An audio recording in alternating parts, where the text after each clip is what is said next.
შუა დღემშვიდობის დღეს 24 მარტი გახლავთ 13 საათია საქართველოში დიდი შესვენების გუნდი თქვენთვის იწყებს მუშაობას ვნახოთ მცირე ანონსი და გიბრუნდებით ეთერში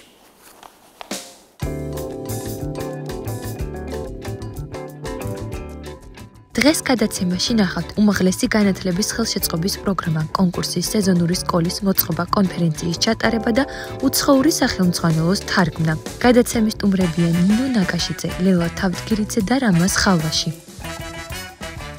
პროექტების წერის ინტენსიური კურსი, სტუდენტთა კარიერული განვითარების კულტურისა და სპორტის დეპარტამენტი.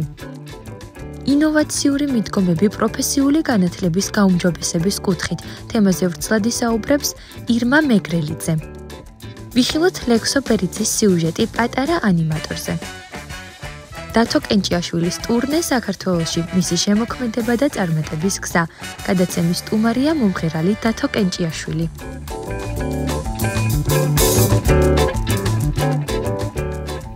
მოკლედ როგორც ანონსიდან შეიტყვეთ, არაერთ საინტერესო თემაზე ვამახვილებთ დღეს ყურადღებას. პირველი თემა საკმაოდ საინტერესო გახლავთ არა მარტო რეგიონისთვის, არამედ თითქმის ალბათ ყველა იმ დაინტერესებული ადამიანისთვის, ვისაც განათლების მიღება სურს. თან საფუძვლიანად დაჭარის განათლებისა და სპორტის სამინისტრო 2014 წლიდან ახორციელებს უმაღლესი განათლების ხელშეწყობის პროგრამას, რომლის ფარგლებშიც გათვალისწინებულია შემდეგი ღონისძიებები: სეზონური სკოლა, კონფერენციის მოწყობა და უცხოენოვანი სამეცნიერო სახელმძღვანელო ლიტერატურის თარგმნა ბეჭდვა. ჩვენი სტუმრები კი გახლავთ ნინო ნაკაშიძე, აჭარის განათლებისა და სპორტის სამინისტროს განათლების დეპარტამენტის უფროსი სპეციალისტი, მობრძანით ქალბატონო ნინო, ასევე ლელა თავდგირიძე, ბათუმის შოთა რუსთაველის სახელმწიფო უნივერსიტეტის პროფესორი და რამაზ ხალვაში, ბათუმის შოთა რუსთაველის სახელმწიფო უნივერსიტეტის პროფესორი. მოგესალმებით, მოგესალმებით. კარგად, თქვენ როგორ ხართ? მალოთ.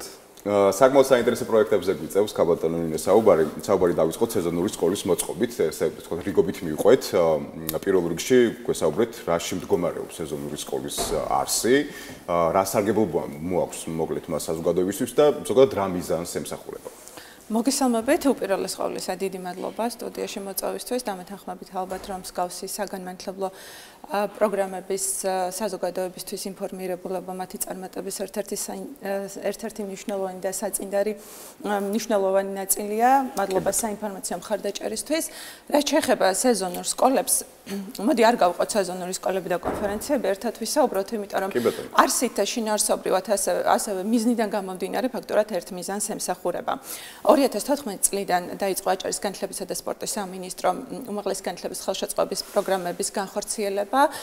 მიზანი გახლავთ რეგიონში სამეცნიერო პოტენციალის განვითარება, ხელშეწყობა, მხარდაჭერა, მოგხსენებათ მეცნიერება დინამიკური სფეროა, რომელიც ყოველდღიურად ვითარდება და ამ სფეროში მომუშავე სპეციალისტებისთვის მნიშვნელოვანია დარგში არსებული სიახლეების გაცნობა, გაზიარება, როგორც ადგილობრივ, ასევე საერთაშორისო დონეზე.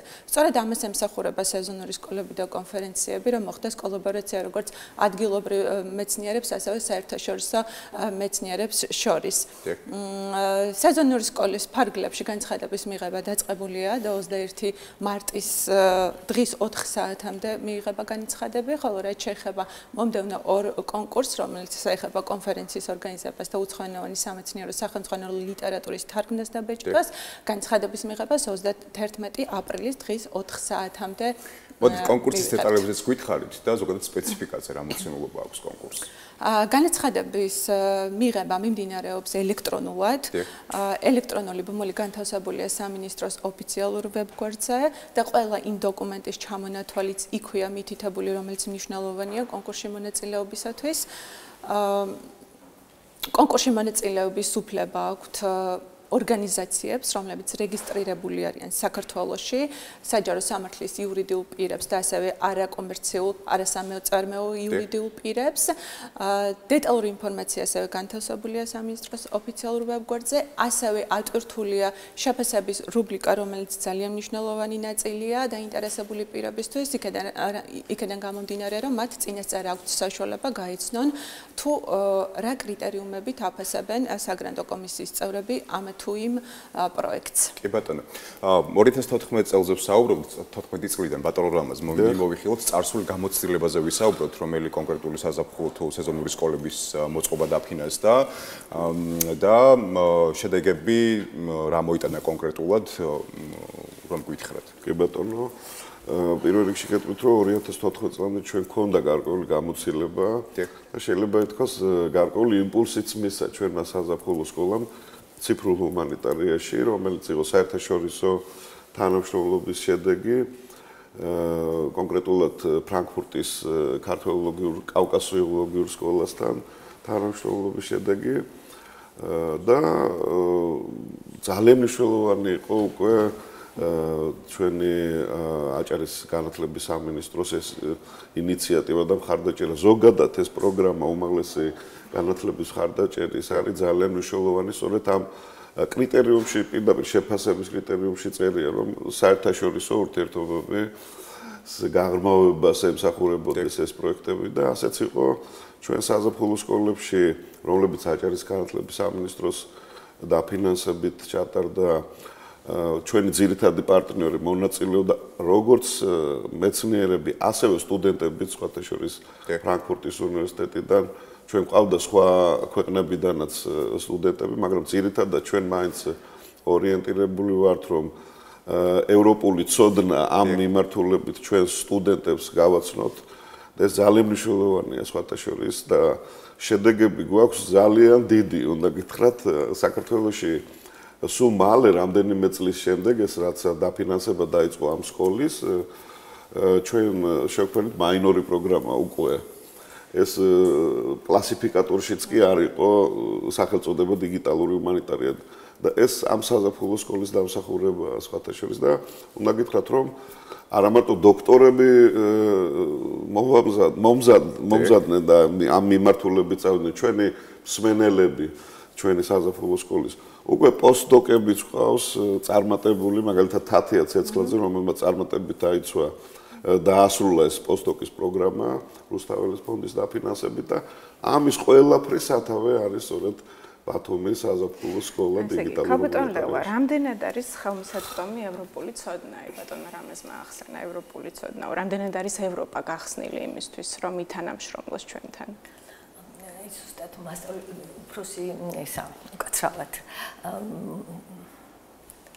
უმაღლესი განათლების ბოდიში უმაღლესი განათლების ხელშეწყობის პროგრამამ მოგცა საშუალება, რომ ჩვენი უნივერსიტეტის და არა მხოლოდ ჩვენი უნივერსიტეტის საბაკალავრო, სამაგისტრო და სადოქტორო პროგრამის სტუდენტებისათვის ხელმისაწვდომი ყოფილიყო ის ევროპული უცხოური გამოცდილება და სიახლეები, რომელიც სწორედ განათლების სისტემაში არის დანერგილი. ვინ იყო ინიციატორი აქვე, რომ დავაზუსტოთ? ინიციატორი ცხადია ეს პროგრამა იყო, ცხადია. ეს იყო აჭარის განათლებისა და სპორტის სამინისტროს უმაღლესი განათლების პროგრამის ფარგლებში გამოცხადებული კონკურსი უცხოენოვანი სამეცნიერო ლიტერატურის თარგმნასთან დაკავშირებით.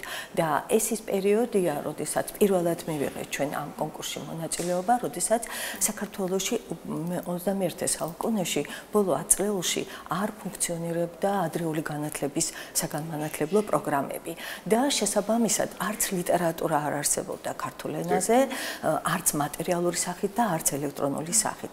და სწორედ აი ამ პროგრამამ მოგცა საშუალება იმ პერიოდში საქართველოს რამდენიმე უმაღლესი სასწავლებელი მუშაობდა ადრეული განათლების საბაკალავრო პროგრამების შექმნაზე და შესაბამისად ამ პროგრამამ მოგცა საშუალება, რომ პირველი სახელმძღვანელო ადრეული განათლების ისტორია, ფილოსოფია და გამოცდილება ინგლისურიდან გვეთარგმნა ქართულ ენაზე და ეს ხელმისაწვდომი ყოფილიყო საქართველოში მოქმედი ყველა უმაღლეს სასწავლებლის სასწავლებელში განათლების მიმართულების საგანმანათლებლო საბაკალავრო და სამაგისტრო პროგრამებისათვის და სადოქტორო პროგრამებისათვის, ასევე წიგნები, რომლებიც და შემდგომ უკვე ამ ისტორიის შემდეგ ჩვენ გავკადნიერდით და მეორეჯერ შევიტანეთ უკვე კონკურსი მომში მომდევნო წელს და უკვე ვთარგმნეთ თამაში და სწავლა გარეთ ჯეინ უაითიც, ესეც ინგლისური გამოცემაა და პირველ სახელმძღვანელოში თუ კი იყო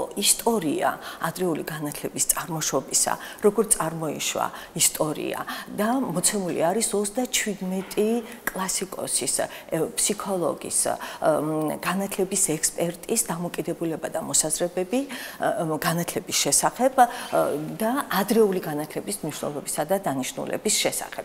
და ასევე რითაც საინტერესოა პირველი სახელმძღვანელო, იქ მოცემული არის 9 ვირტუალური საუბრები ჟან-ჟაკ რუსოსთან, კომენსკისთან, მონტესორთან, აი ცნობილ ფლებერთან და სხვებთან, რომლებიც ძალიან კარგი რესურსი არის ადრეული განათლების სტუდენტებისათვის და შემდგომ უკვე აი 23-24 სასწავლო წელს, ანუ გასულ სასწავლო წელს საქართველოს სამომავლე სასწავლებელში ამოქმედდა ადრეული განათლების საბაკალავრო პროგრამა და ეს სახელმძღვანელო, როგორც სახელმძღვანელო შეტანილია სილაბუსებში, ამ პროგრამის სილაბუსებში, გადაეცა საჩუქრად საქართველოს ყველა უმაღლეს სასწავლებლებს, საჯარო ბიბლიოთეკაში, ბათუმის სახელმწიფო უნივერსიტეტში განთავსებულია, როგორც მატერიალური სახით არის წარმოდგენილი ეს სახელმძღვანელო, ასევე ელექტრონული ვერსია,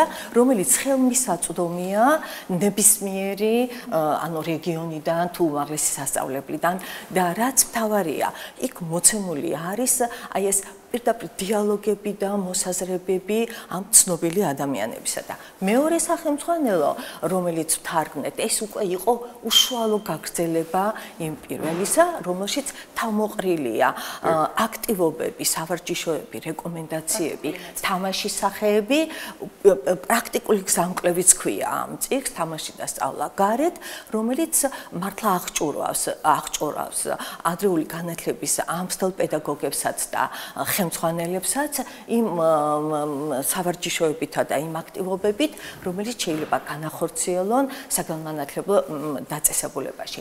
და სტუდენტებისათვის არის პირდაპირ გამზადებული აი ლექციების კონსპექტივით, აი რეკომენდაცია, მინიშნება, გზამკვლევი და მითითება. და ესეც ხელმისაწვდომია, ელექტრონული ვერსია ხელმისაწვდომია ყველასათვის, ანუ ციფრულ ბიბლიოთეკაშია ჩვენთან განთავსებული, ხოლო მატერიალური სახით, როგორც პირველი, ასევე მეორე წიგნი ბათუმის სახელმწიფო უნივერსიტეტში აჭარის განათლებისა და სპორტის სამინისტროს და იუნისეფის ხელშეწყობით ტრადიციად ქცეული კონფერენცია ტარდება ადრეული განათლება და ზრუნვა და ორივე წიგნი საჩუქრე პაკეტებით დაურიგდა ყველა მონაწილეს აბსოლუტურად. შემდგომ უკვე ჩვენ გავაფართოვეთ კვლევის არეალი და უკვე გასულ წელს ჩვენს ფაკულტეტზე ითარგმნა დარინ მოარის როგორ ჩამოვაყალიბოთ დამოუკიდებლად სწავლელები, როგორ განავითაროთ მეტაკოგნიტური აზროვნების უნარები, დამოუკიდებლად მუშაობის უნარები. ესეც პრაქტიკული გზამკვლევია, რომელშიც წარმოდგენილია სწავლის სტრატეგიები, კვლევები, რომელიც ჩატარებულია სწორედ ევროპის ცნობილ უმაღლეს სასწავლებლებში. უახლეს კვლევებზე ალბათ საუბარი დიახ, უმაღლეს საგანმანათლებლო დაწესებულებებში. მიდგომები ფუნდამენტურად საინტერესოა და აი ბოლონიური პროცესი არის ძირითადი პროცესი, რითიც წარიმართება ქართულ უმაღლეს სასწავლებლებში და დასავლეთში ბუნებრივია საგანმანათლებლო პროცესი. იგეგმება თუ არა ცვლილებები ამ კუთხით საინტერესოა, გადაიხედება თუ არა კლასიკური მიდგომები.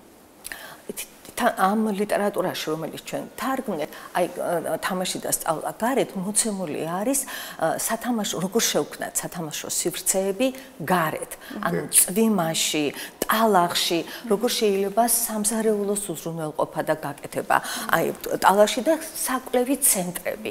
ანუ ეს სახელმძღვანელო თამაში და სწავლა გარეთ არის ერთგვარი მართლა გზამკვლევი საგანმანათლებლო დაწესებულების ხელმძღვანელებისათვის, არა მხოლოდ ამსთელ პედაგოგებისათვის, იმიტომ რომ აქ არის მოცემული მითითებები, როგორ შეიძლება ძალიან მცირე ფინანსური დანახარჯებით განვახორციელოთ ბავშვზე ორიენტირებული აღზრდა საბავშვო ბაღებში, ხოლო აი ამ წიგნში ტარინ მოარის, როგორ ჩამოვაყალიბოთ დამოუკიდებელი მკითხველები, უკვე მოცემული არის, როგორ განხორციელდა სწავლების პროცესი, ისე რომ ის იყოს სტუდენტზე ორიენტირებული, რომ სტუდენტი აქტიურად იყოს ჩართული კვლევის პროცესში და ადრეული, ასე ასაკიდანვე ჩამოუყალიბდეს მას დამოუკიდებლად მუშაობისა და კვლევითი უნარჩვევები. ქალბატონო, თქვენ პრინციპში არაერთხელ მიგიღიათ გრანტი სამეცნიერო ლიტერატურის თარგმნის ნაწილში, საინტერესოა პრიორიტეტები რის საფუძველზე განისაზღვრა და რა მოცემულობით. მე მგონი ქალბატონი ნინოს უნდა რაღაცის დამატება და მე გიპასუხებთ მე. უნდა აღინიშნოს, რომ ქალბატონი ლელა საუბრობს ახლა პროექტებზე, რომელიც თქვათ მის პროექტის განხორციელების პერიოდში დაფინანსდა სამინისტროს მხრიდან, მაგრამ ხაზი უნდა გაისვას იმას, რომ ამ კომპონენტის ფარგლებში დაფინანსდა არა მხოლოდ ჰუმანიტარული და სოციალური მიმართულებებით, სახელმძღვანელოების თარგმნა და ბეჭდვა, არამედ საზღვაო ეკონომიკის მიმართულებით, კულტურული მემკვიდრეობის მიმართულებით, სამედიცინო მიმართულებით. ანუ მაქსიმალურად ვცდილობთ, რომ მიმართულება იყოს მრავალფეროვანი, იმიტომ რომ რეგიონში მოქმედ ყველა უმაღლეს საგანმანათლებლო დაწესებულებაში ყოფ სტუდენტებს, აკადემიურ პერსონალს კონდეს ხელმისაწვდომობა თანამედროვე სამეცნიერო გამოცემებზე და აქვე უნდა აღინიშნოს, რომ ამ პროგრამის ფარგლებში დაფინანსდა უკვე 14 სახელმძღვანელო ლიტერატურის თარგმნა და ბეჭდვა და მიმდინარე წელს კიდევ ვფიქრობთ 5 სახელმძღვანელოს დაფინანსებას, თარგმნასა და ბეჭდვას. თქვენ როგორია და თუ არის ხელმისაწვდომი? რა თქმა უნდა, თქვენ წერანი კითხეთ, თქვათ თუ შეიცვალა ის კლასიკური მიდგომები, რომელიც თქვათ გასულ საუკუნეებში იყო სწავლის მხრივ.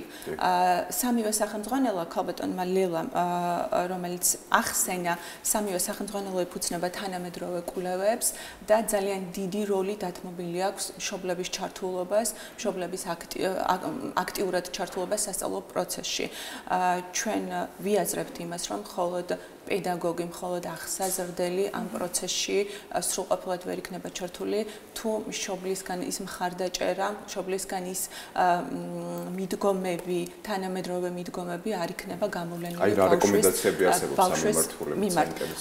ამ შემთხვევაში ახლა ბოლო სახელმძღვანელო პრაქტიკოსების გზამკვლევი მეტაკოგნიტური ცნობიერების განვითარება, რომელზეც საუბრობთ, ფაქტიურად ეს არის სახელმძღვანელო არა მხოლოდ აღსაზრდელებისთვის, არა მხოლოდ მასწავლებლებისთვის, არამედ მშობლებისთვის. ესე გადაშლილი უნდა გქონდეთ და კითხულობდნენ, იმიტომ რომ აქ არის кейსები მოცემული, აქ არის კონკრეტული მაგალითები მოცემული, რა სიტუაციაში, როგორი გამოსავალში. ასევე ძალიან დიდი ყურადღება არის გამახვილებული დაწყებითი საფეხურის მოსწავლეებზე და მშობლების ჩართულობაზე. ისევე არა მხოლოდ სწავლის თვალსაზრისით, ემოციური თვალსაზრისით. აი ინკლუზიური განათლების ნაწილში ინკლუზიური განათლების მთლიანი თავი აქვს დათმობილი ამ სახელმძღვანელოს, რამდენად მნიშვნელოვანია ადაპტირება, რამდენად მნიშვნელოვანია ემოციების გაზიარება, რამდენად მნიშვნელოვანია მიმღებლობა კლასელების, მეგობრების და ასე შემდეგ და აქ საუბარია სხვადასხვა кейსებზე, ამ кейსების პრაქტიკულ ნაწილზე, რეკომენდაციებზე, ესე რომ ვთქვათ, მხოლოდ თეორიული ნაწილით არა, პრაქტიკული ნაწილით შემოიფარგლება ეს სახელმძღვანელო და ამიტომ არის მნიშვნელოვანი ჩვენთვის, რომ რაც შეიძლება მეტი თანამედროვე სახელმძღვანელო ითარგმნოს და ეს იყოს მშობლიურ ენაზე ხელმისაწვდომი სტუდენტებისთვის და უბრალოდ დაინტერესებული პირებისთვის. ნინო, აქვე დავაზუსტებ, აი წაკითხვა არის საკმარისი იმისთვის, რომ მშობელმა გადმოიტანოს პრაქტიკაში ეს მეთოდები, ასე მარტივი არ ჩანს ერთი შეხედვით. და ამიტომ გეკითხებით.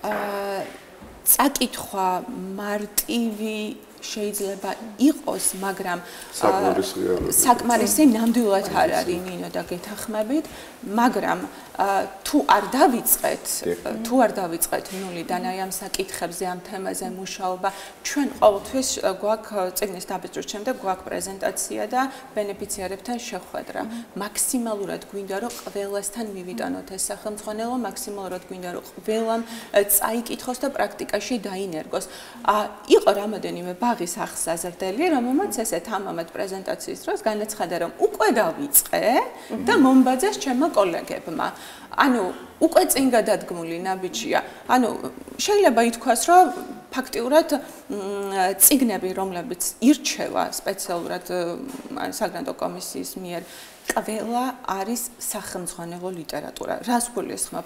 ეს არის გათვალისწინებული სილებუსებში და ამით სტუდენტები უკვე სწავლობენ. ეს არ არის წიგნები, რომელსაც შემოვდებთ თაროზე. ეს არის პრაქტიკული სახელმძღვანელობი, რომელიც გვჭირდება და ისე მიხარია, რომ ხედავ სტუდენტებს ხოლმე დერეფანში ამ ჩვენი ნაცნობი წიგნებით, რომ მეტი არ შეიძლება. ეს არის ანთროპოლოგიის მიმართულებით, ეს არის მედიცინის მიმართულებით, ეს არის კვლევების მიმართულებით, რომელიც ძალიან მნიშვნელოვანია დღეს სტუდენტებისთვის.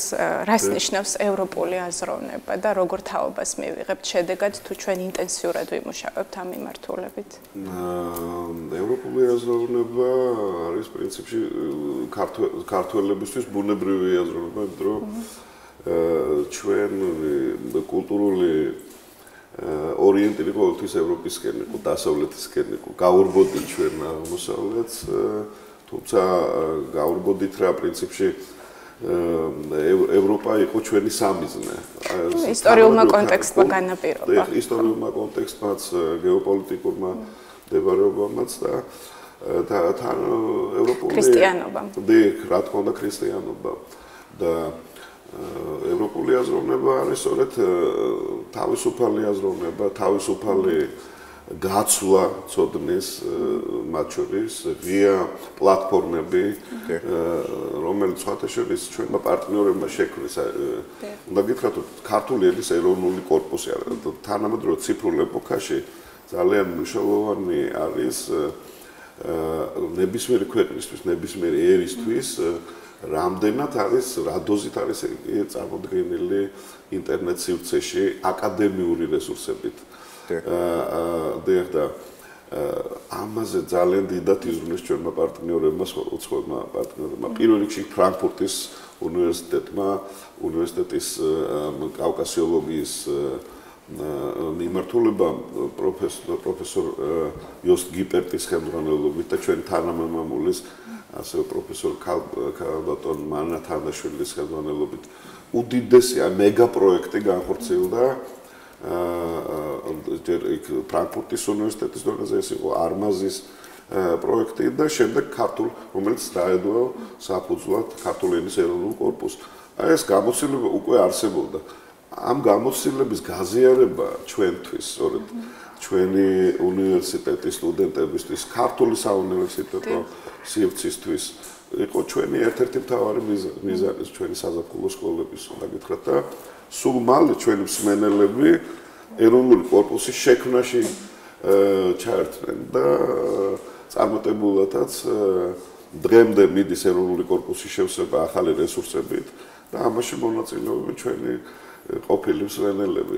ეს ძალიან მნიშვნელოვანი ფაქტია, იცით, ქართული ენის ეროვნული კორპუსის და უდებს საფუძველს ქართულ რეალობაში ახალი კვლევების წარმოშობას თუნდაც და აი ამ თეორიების განვითარებას როგორ ფიქრობთ? ეს ციფრული კვლევები იძლევა, ციფრული მეთოდები კვლევის იძლევა ძალიან დიდ საშუალებას, არ ნახულს. ჯერ ერთი ეს ყველაფერი ღია რესურსის სახით დევს ინტერნეტში. აქ გულისხმობ რა თქმა უნდა აკადემიურ სივრცეებს, რაც ინტერნეტშია შექმნილი და მე იძლევა დიდძალი მასალის დამუშავების საშუალებას, თქვათ, რის უნარიც ადამიანის შესაძლებლობის საზღვრებს აღემატება, ამას ქვია დიდ მონაცემთა ბაზები, ანუ big data, რომლის დამუშავებაშიც სწორედ აი ესეთი აკადემიური რესურსები გვეხმარება და ესეთი მეთოდები, რომელსაც ქვია ციფრული მეთოდი, კვლევის მეთოდები, ესეთი ბაზები, როგორც არის ქართული ენის ეროვნული კორპუსი და ამას ემატება ხელოვნური ინტელექტის შესაძლებლობა. რა თქმა უნდა, ხელოვნური ინტელექტის, ქართული ხელოვნური ინტელექტის განვითარებაც არის ძალიან აქტუალური პრობლემა თანამედროვე ეტაპზე მოგეხსენებათ.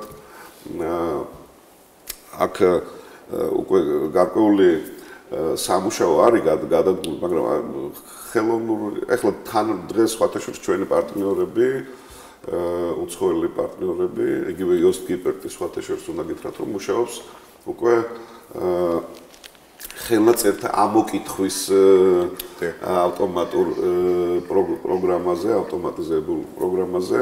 მოგეხსენებათ, არსებობს OCR-ი, ასეთი, რომელიც ბეჭდურ ტექსტებს და ფოტოებს, ტექსტურ რომელსაც გადაყავს ფოტოები ტექსტურ რეჟიმში და უკვე ძიება არის შესაძლებელი და აქ არის საუბარი უკვე ხელნაწერი მემკვიდრეობის ამოკითხვაზე და თან აქ უძველესი ხელნაწერები იგულისხმება თქვათ ეს ხანმეტური რომელიც ძირითადად პალიმპსესტების სახით არსებობს და აი პალიმპსესტის ამოკითხვა ეს არის ურთულესი პროცესი და უნდა გითხრათ რომ აი ბატონი იოსტი არის ნამდვილად წამყვანი მეცნიერი მთელ მსოფლიოში ამ მიმართულებით რომელმაც თავდაპირველად შეძლო პალიმპსესტების ამოკითხვა სპეციალური მოწყობილობით რომელსაც სხვა დანიშნულებით იყენებდნენ და მას მუსისი ჰქვია როცა ზედაფენას აკრობს ასე ვთქვათ და ქვედაფენას კითხულობს და ამას დაემატება კიდე ამოცნობა ამ ტექსტების და გატექსტება ავტომატური და ეს აი სწორედ ამ პროექტზე მუშაობს ახლა კონფერენციების ორგანიზების კონკურსებს გადავიდეთ ქალბატონო ნინო, საერთოდ როგორც ვარაუდობ, სამეცნიერო კვლევებზე უნდა იყოს საუბარი და სამეცნიერო კვლევების განვითარებას ძალიან უწყობს ხელს საერთოდ და კონკურსის ეტაპებს ეს გითხარით და საგრანტო ეს გდოდებაზეც საუბრის დასაწყისში აღნიშნեմ, რომ აი მეცნიერებისთვის მნიშვნელოვანია თანამედროვე მიღწევების გაცნობა და გაზიარება. ჩვენ აი ამ წლების განმავლობაში 40-მდე საერთაშორისო კონფერენცია გვაქვს დაფინანსებული. დამეთანხმებით ალბათ, რომ აჭარის რეგიონისთვის 40 საერთაშორისო კონფერენციის დაფინანსება პატარა რიცხვი არ არის. უწყვეტად უკვე მე რამდენი წელია ცდილობს სამინისტრო ამ მხრივ გააგრძელოს დაფინანსების რეჟიმი, ასე რომ ვთქვათ, წელსაც მივიღებთ განცხადებას 31 აპრილის ჩათვლით, როგორც უკვე აღნიშნე, განცხადები იწარმოებს ელექტრონულად, ბმული განთავსებულია სამინისტროს ოფიციალურ ვებგვერდზე, მხოლოდ ერთ ეტაპს მოიცავს კონკურსი, ეს არის დოკუმენტების სრულყოფილი დოკუმენტების წარმოდგენა და შესაბამისად შეფასების კრიტერიუმების გათვალისწინებით, როცა უკვე გამოვლინდება გამარჯვებული პროექტები, ჩვენ ვიწყებთ ინდივიდუალურად პროექტის ავტორებთან მუშაობას. უნდა აღინიშნოს ახლა ევროპულ განათლებაზე და გამოცდილებაზე ვსაუბრობთ, რაოდენ მნიშვნელოვანია აღნიშნული კონფერენციების ჩვენს რეგიონში ჩატარება. ერთ მაგალითს მოვიყვან, მხოლოდ დროს არ წაგართმევთ, გასულ წელს ჩატარდა კონფერენცია ხელოვნური ინტელექტი სპორტში. ორდღიანი კონფერენცია იყო, რომელიც და ამ კონფერენციაზე მოწვეული იყო 9 სხვადასხვა ქვეყნის წამყვანი სასპორტო კლუბების ტრენერები, მწვრთნელები და ექიმები, რომლებმაც 2 კვირის განმავლობაში BSEO-ს 130 სტუდენტს და აჭარის რეგიონის მასშტაბით არსებულ სასპორტო სკოლის წარმომადგენლებს თეორიულ ნაწილთან ერთად პრაქტიკული ნაწილიც უჩვენეს, როგორ შეიძლება ხელოვნური ინტელექტის სპორტში გამოყენება და ამ პრაქტიკულ მასალაში თვალსაჩინო იყო, თქვათ ის ტრამვები და ამ ტრამვის აღმოფხვრის გზები, რომელ გზებსაც ამ ბოლო წლების განმავლობაში ჩვენმა ევროპელმა პარტნიორებმა მიაღწიეს. მათ ასევე შეთავაზება ჰქონდათ ჩვენ სტუდენტებთან, რომ 3 თვის განმავლობაში ისინი შეძლებდნენ პრაქტიკის გავლას პრაღის ერთ-ერთ ცნობილ სასპორტო კლუბში. ამიტომ ყოველთვის ხაზს ვუსვამთ, რომ ძალიან მნიშვნელოვანია უცხოელი პარტნიორების როლი უმაღლეს განათლებაში. ჩვენ მეცნიერებსაც, ჩვენს აკადემიურ პერსონალსაც აქვს თავისი მიგნებები და სიახლეები, მაგრამ თუ გვინდა რომ ჩვენ ვიყოთ საერთაშორისო ანუ ბოლონის პროცესში სრულად ჩართული და კოლაბორაცია მოხდეს ადგილობრივ და საერთაშორისო ექსპერტებს, აუცილებელია მსგავსი პროექტების რეგიონში გახორციელება. ქალბატონ ნინო, როდესაც ვსაუბრობთ ხელოვნური ინტელექტზე, ალბათ დღეს აკადემიურ სივრცეებში ერთ-ერთი ყველაზე მნიშვნელოვანი გამოწვევა, რაც თქვათ არსებობს, ეს არის ინტელექტუალური საკუთრების თქვათ გაცხრილვა, ნამდვილად ეკუთვნის ადამიანის ინტელექტუალური საკუთრება, თუ ეს არის ხელოვნური ინტელექტის მიერ დაკარნახები, მათ შორის საგამოცდო პროცესი იქნება ეს თუ სწავლების პროცესი.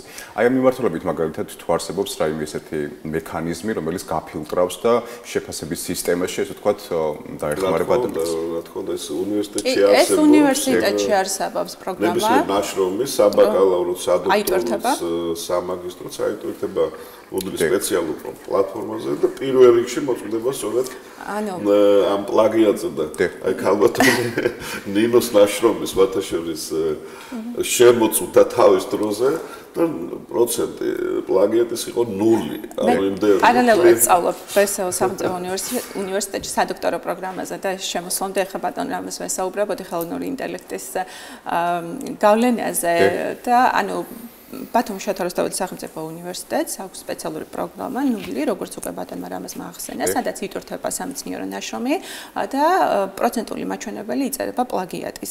ამ მხრივ ერთად ჩვენ ვისაუბრეთ ამ თემაზე. ძალიან დიდ მადლობას მოგახსენებთ მოკლედ დათმობილი დროისთვის და წარმატებას გისურვებთ აი ამ პროცესში. მადლობა რომ მოგვიტანეთ სახელმძღვანელოები და უფრო თვალსაჩინო გახადეთ თქვენი შრომა. დავემშვიდობოთ ჩვენ სტუმრებს ნინო ნაკაშიძეს, ლელა თავდგირიძეს და რამეს ხავაშს.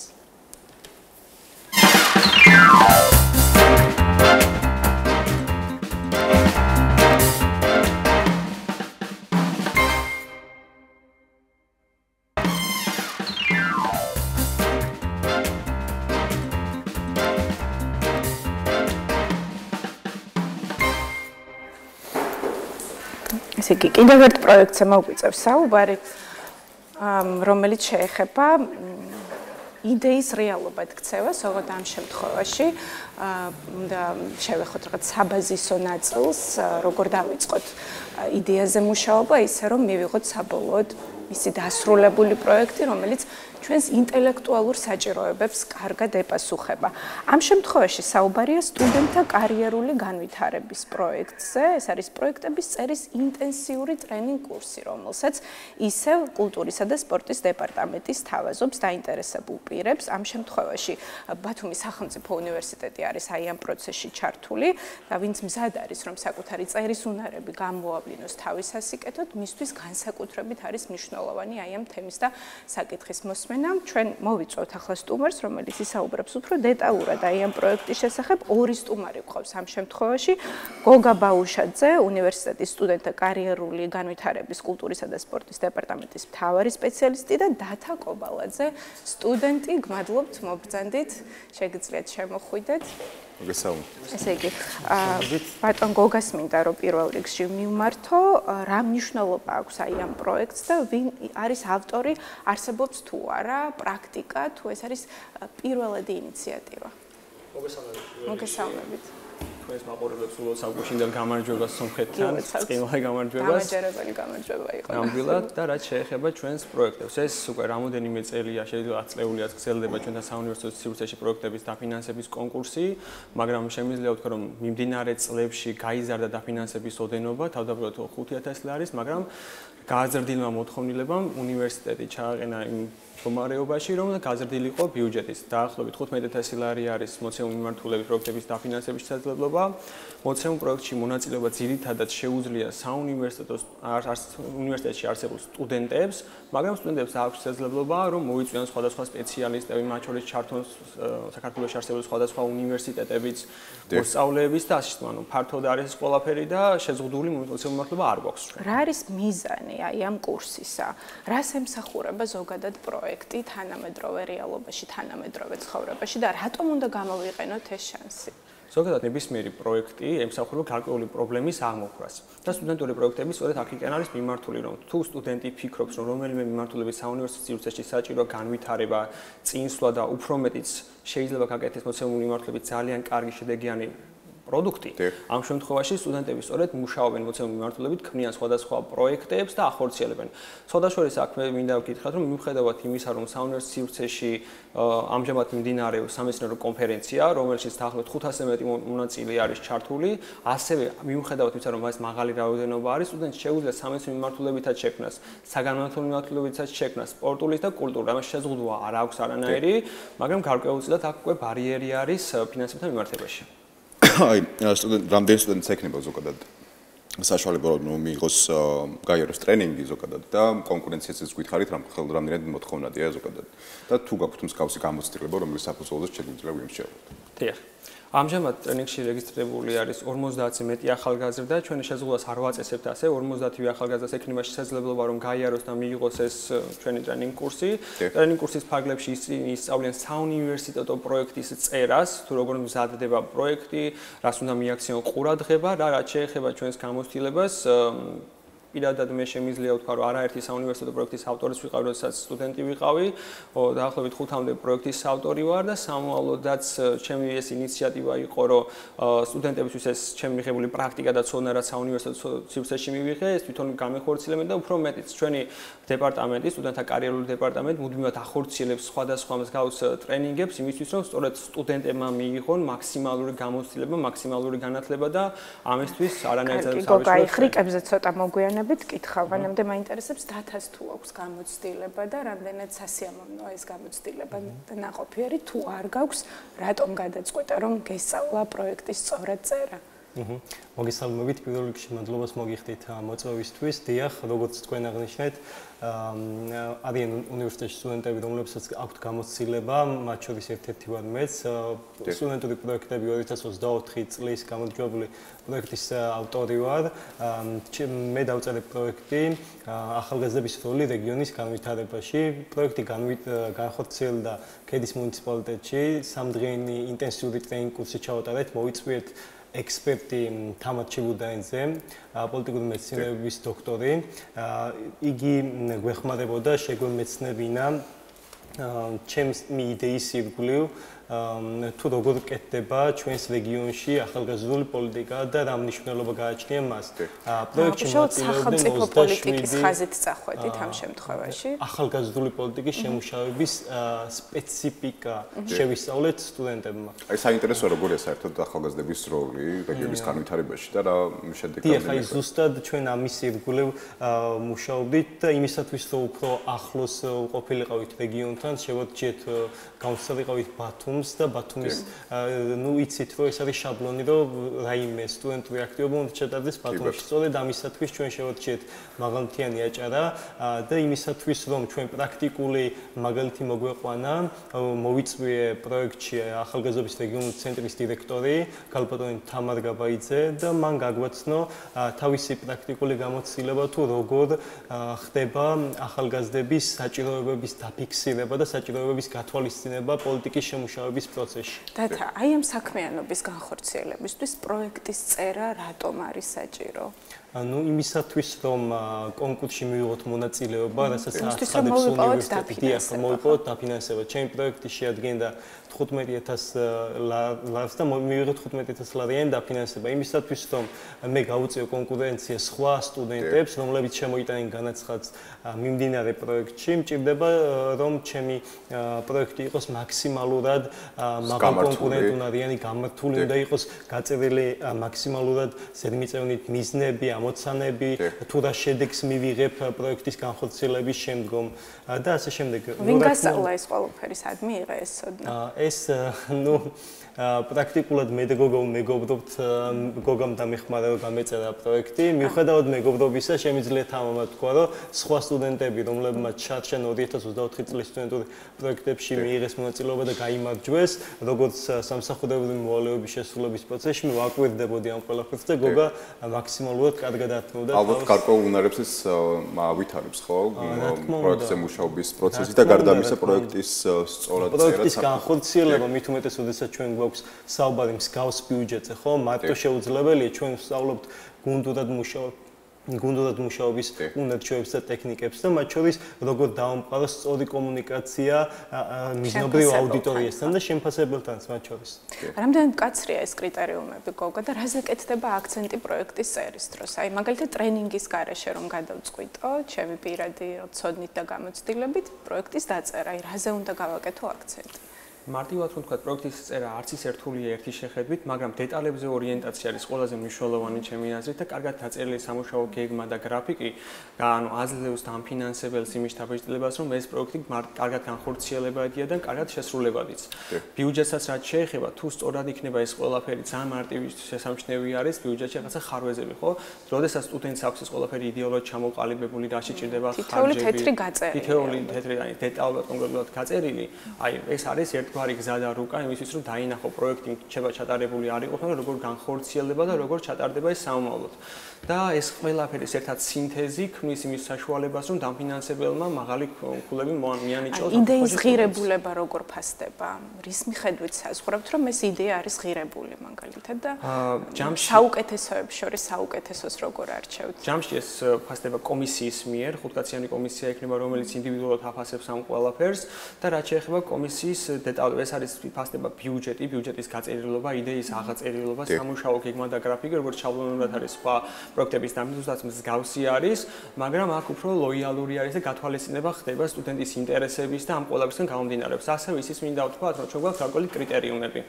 მაგალითისათვის, სამეცნიერო მიმართულება არის ნომერ პირველი კრიტერიუმი უნივერსიტეტისთვის და მუდმივ მასწავლებლებს განავითაროს.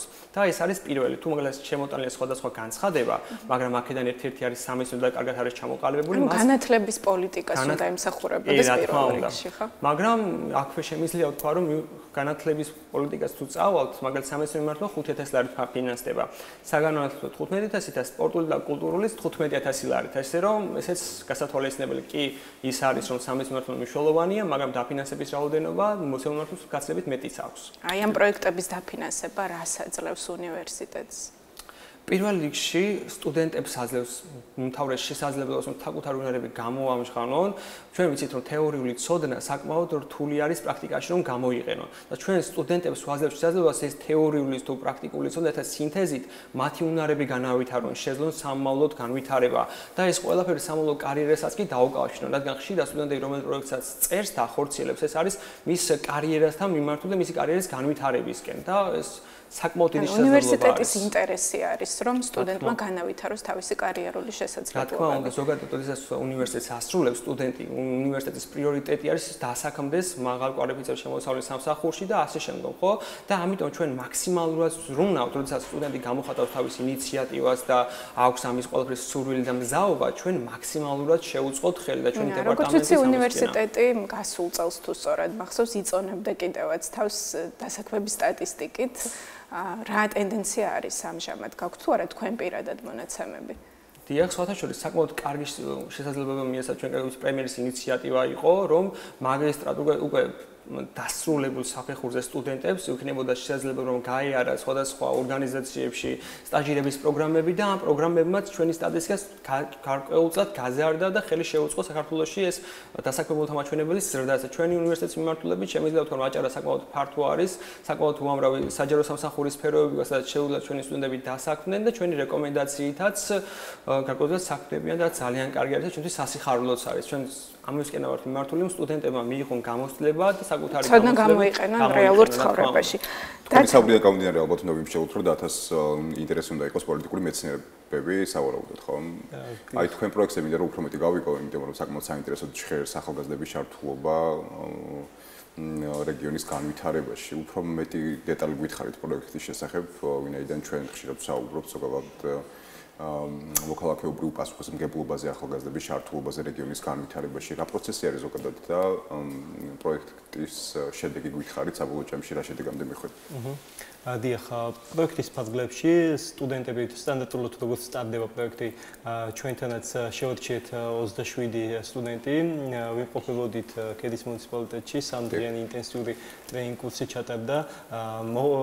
იყო ვორქშოპები, ჩვეულებრივ გადაჯგუფება სტუდენტების 5-6 კაციანი ჯგუფები შეიქმნა, რომლებიც მუშაობდნენ კონკრეტულ საჭიროებებზე და ინტერესებზე, რაც თავად ახალგაზრდებს გააჩნდათ. ნუ რა თქმა უნდა, სტუდენტები ახალგაზრდები ვართ, 18-დან 29 წლამდე სტანდარტულად და გამოიკვეთა სხვადასხვა ინტერესები, ეს იყო ჯანდაცვის მიმართულებით, განათლების მიმართულებით და თავად ახალგაზრდობის მიმართულებით.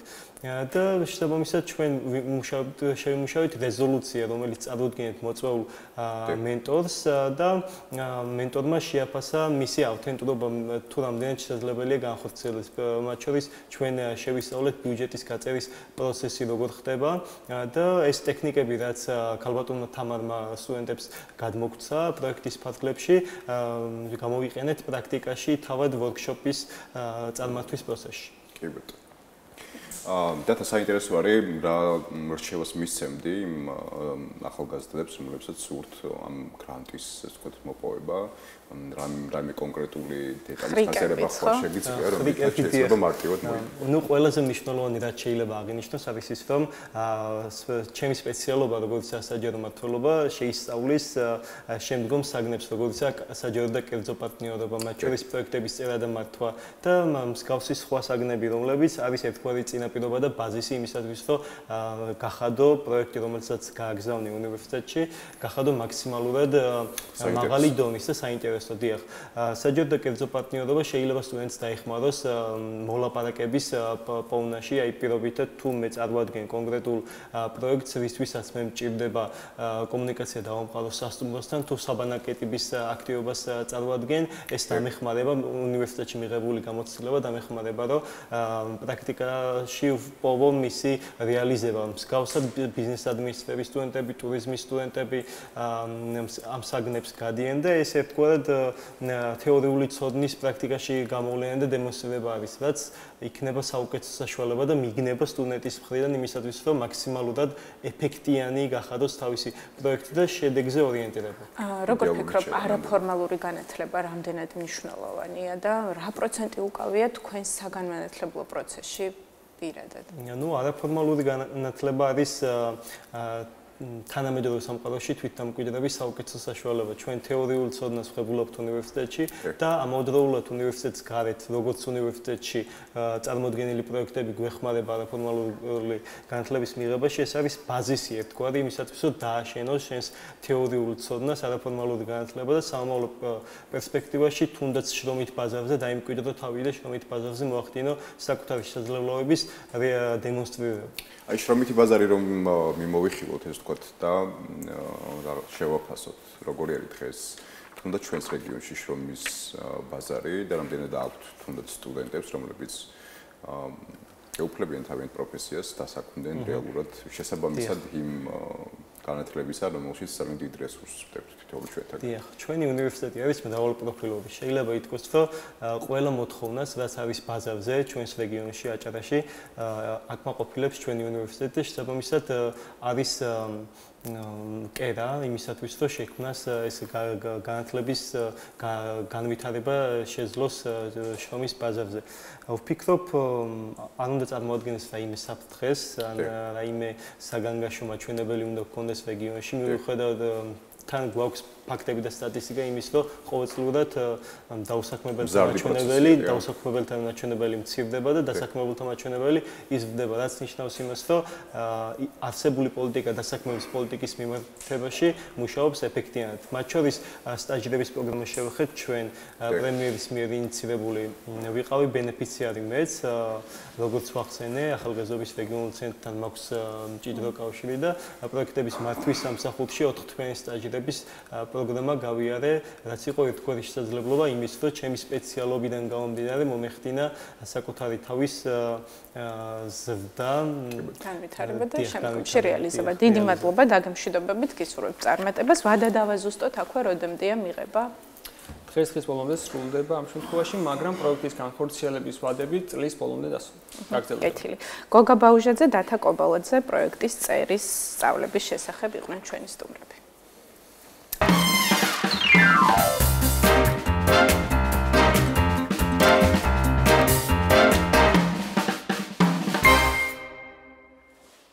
(2025) წლის 12-17 მარტს იტალიის ქალაქ ტურინში გაიმართა კონფერენცია პროფესიული განათლების საერთაშორისო განვითარებაზე, რომელშიც მონაწილეობა მიიღეს პოლიტიკის შემქმნელებმა, განათლების ექსპერტებმა და ასევე პროფესიული განათლების სპეციალისტებმა. ჩვენი სტუმარია CCP კოლეჯის ახალი ტალღა დირექტორი ქალბატონი ირმა მეგრელიძე, რომელმაც მონაწილეობა მიიღო მეგობრებო ამ ღონისძიებაში, ვისაუბრებთ პროფესიული განათლების საერთაშორისო განვითარებაზე. მოგესალმებით ქალბატონი ირმა. მოგესალმებით. მადლობა მოწვევისთვის. მადლობა მოგზაურობისთვის. პირველში ვისაუბროთ პროფესიული განათლების განვითარებაზე და კონკრეტულად ამ პროექტზე, რაზე იყო ეს თქვა ძირითადი საკითხები ფოკუსირებული და კონფერენცია რომელიც პრინციპში ორგანიზებული იყო ევროპული განათლების მიერ, ხო? დიახ, მოგესალმებით, მადლობა კიდევ ერთხელ მოწვევისთვის. ძალიან მნიშვნელოვანია იმ წარმატებების გაზიარება ტელემაყურებლებისთვის და მოსახლეობისთვის, ვისაც სურვილი აქვს პროფესიულ განათლებაში ჩართვის, იმიტომ რომ ჩვენი კოლეჯი დღე-დაღამ შრომობს იმისთვის, რომ იყოს წარმატებული არა მარტო საქართველოს შრომის ბაზაზე, ასევე ძალიან დიდ შრომას ვდებთ იმისთვის, რომ აღიარებული ვიყოთ როგორც ევროკავშირის ქვეყნებში ერთ-ერთი წარმატებული კოლეჯის სტატუსი რომ მოვიპოვოთ. ამისათვის რამოდენიმე წელია ჩართული ვართ ევროპის განათლების ფონდში, ეს არის ETF ესევე ძახით. აი ამ ფონდის შესახებ მოკლე მიმოხილვას გავაკეთებთ, რომ ფონდში ჩართულია 54 ქვეყნის 160-ზე მეტი პროფესიული საგანმანათლებლო დაწესებულებები, ან პროფესიულ განათლების მიმწოდებელი ორგანიზაციები, ახლა მხოლოდ კოლეჯები არ არის აქ ჩართული, იქ არის ორგანიზაციები, რომელიც აერთიანებს რამოდენიმე კოლეჯს და ასე შემდეგ. აი ძალიან მნიშვნელოვანია ასეთ ორგანიზაციებთან ერთად მუშაობა, იმიტომ რომ სხვანაირად ხედავ მოკლედ შენ დღევანდელობას, შენ როგორც დაწესებულის დღევანდელობას და იღწვი იმისთვის, რომ გავითარდე, შექმნა უფრო კარგი გარემო სამყარო ჩვენი ახალგაზრდებისთვის, ჩვენი მოქალაქეებისთვის, დიახ. რა მიდგომები ინერგება ამისთვის? რა ინოვაციურ მიდგომებზე არის საუბარი? ჩვენ უკვე ვისაუბრეთ ახალ მიდგომებზე ადრეულ განათლებასთან მიმართებაში, პროფესიული განათლების კუთხით, საერთოდ რა ფუნდამენტურ ცოდნას ვეყრდნობით და ახლა რა მოწვევის წინაშე ვდგავართ. მოდით დავიწყებ ევროპის ვიზიტიდან და მოვალ საქართველომდე. ანუ ჩვენი ვიზიტის მიზანი იყო, რომ თქვათ ETF-ს აქვს ესეთი მიდგომა, თუ კოლეჯი ასრულებს აკეთებს ინსტიტუციურ თვითშეფასებას და თუ თვითშეფასების საფუძველზე განვითარებასაც მიყვება პროცესებს და შემდეგ ანიჭებს ესე რომ თქვათ როგორც განვითარებულ პროფესიულ საგანმანათლებლო დაწესებულების სტატუსს.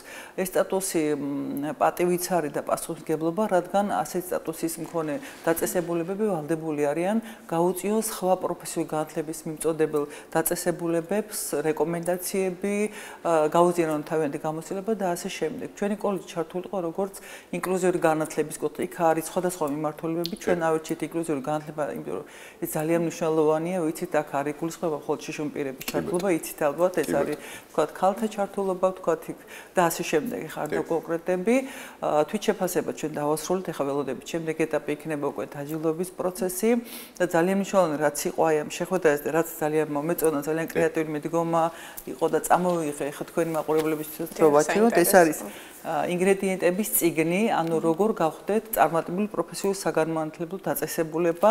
ძალიან სახელმწიფოში ვართ ჩვენც, ანუ ჩვენი მიდგომები როგორი არის და ძალიან ბედნიერი ვართ, იმიტომ რომ კულინარიის კურსში არ არის კულინარია, უბრალოდ დასახელება არის ეს რომ ინგრედიენტები, ანუ რა უნდა ქნას დაწესებულებამ, რომ გახდეს წარმატებული პროფესიული საგანმანათლებლო დაწესებულება, ეს არის ჩვენი რეკომენდაცია და ამ სახელმწიფოს იმიტომ აქვს ძალიან დიდი მნიშვნელობა, რომ ყველა დაწესებულებას გადაიცემა სასაჩუქრად აი ორგანიზაციიდან. ანუ წევრ ორგანიზაციებზე, ანუ ეს არის 54 ქვეყნის 160-ზე მეტი დაწესებულება და თქვენი სიტყვა თქვით ხომ? ახლა ალღამ თქვა თავისი სიტყვა. დიახ, 10 იანვარს ხონდა ინტერვიუ, რა თქმა უნდა, ეს ონლაინ იყო და ინტერვიუს ამონარიდი, ანუ ჩვენი რეკომენდაცია რომ გახდე წარმატებული პროფესიული საგანმანათლებლო. აი გითხარით ეს რეკომენდაცია რას გულისხმობს? მოკლედ რომ გითხრათ დარწმუნებული ვარ, ციგნში საკმაოდ ვრცლად არის წარმოდგენილი რეკომენდაცია, თუმცა ძირითადი ხაჭაპურის ფონზე რო არის რეკომენდაცია, და კრეატიული მიდგომა აღწევს ყოველ შემთხვევაში. მე და კითხვის მადასაც აღწევს. კი. ეს არის პირველ რიგში იმისთვის რომ იყო წარმატებული, პირველ რიგში აუცილებლად უნდა ყავდეს შესაბამისი კვალიფიკაციის პედაგოგი და შესაბამისი კვალიფიკაცია არ ნიშნავს მხოლოდ იცოდეს თავისი თქვათ შედუღება ან კერძის მომზადება და ეს არის ადამიანი რომელმაც იცის რა თქმა უნდა მაგრამ იცის სწავლების თანამედროვე მიდგომები იცის სტუდენტის შეფასების თანამედროვე მეთოდები ეს არის პირველი და აუცილებელი მეორე ეს არის აუცილებელი ერთ-ერთი ინგრედიენტი კიდევ არის შესაბამისი სასწავლო გარემო სადაც განხორციელება სასწავლო პროცესი და აუცილებლად პარტნიორი ორგანიზაციები სადაც ინებეთ რომლებიც დაინტერესებულია ამ ჩვენი კურსდამთავრებულების დასაქმებით. და აუცილებელია რომ პარტნიორ ორგანიზაციაც ირიბა თუ პირდაპირ ჩართული იყოს სასწავლო პროცესში, თვითონ ასწავლოს სტუდენტს ის, რაც შემდგომ დასაქმებისთვის ჭირდება.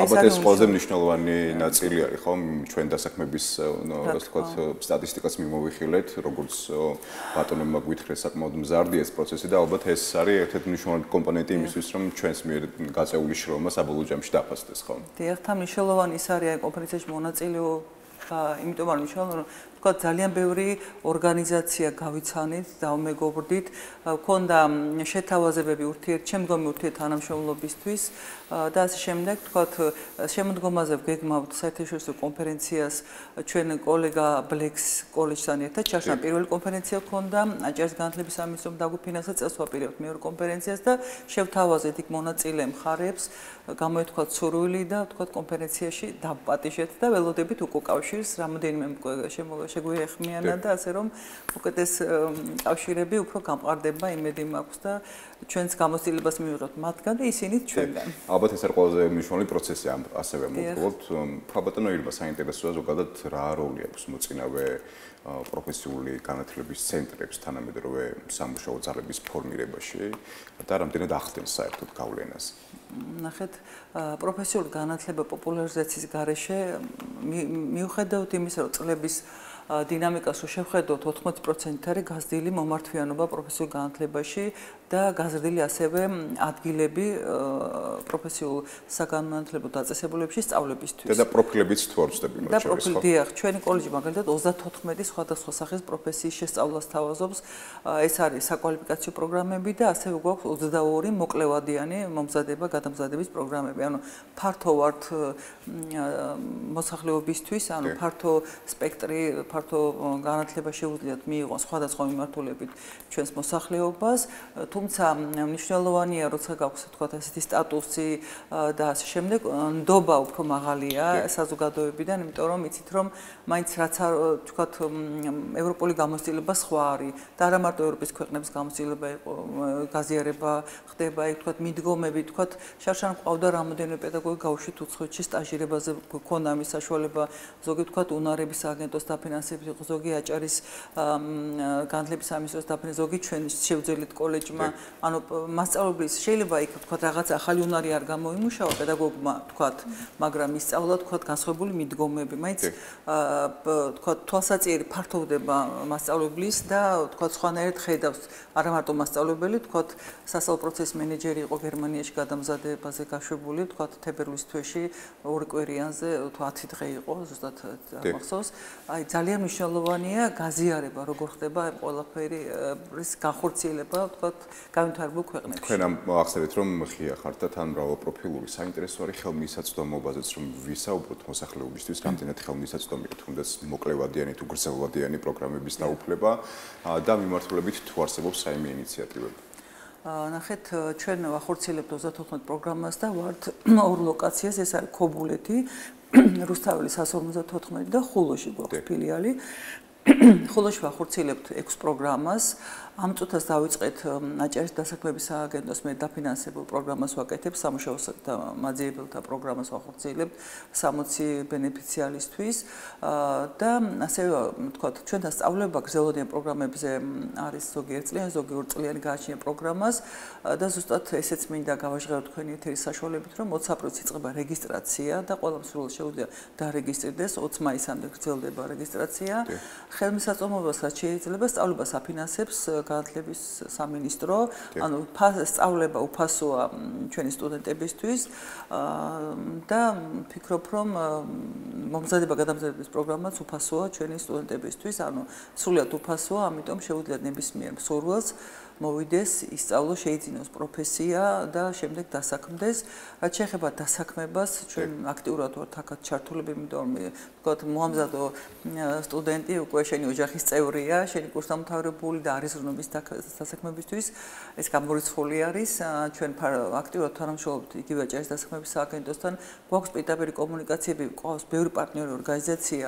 იცით, რომ შოვის ბაზარზე უკვე მიდგომები შეიცვალა ეხლა პირიქით კადრების დეფიციტია და უწინე ესე იყო პირიქით იყო სამუშაო ძალა და კადრე ისა დასაქმების შესაძლებლობა ნაკლები იყო.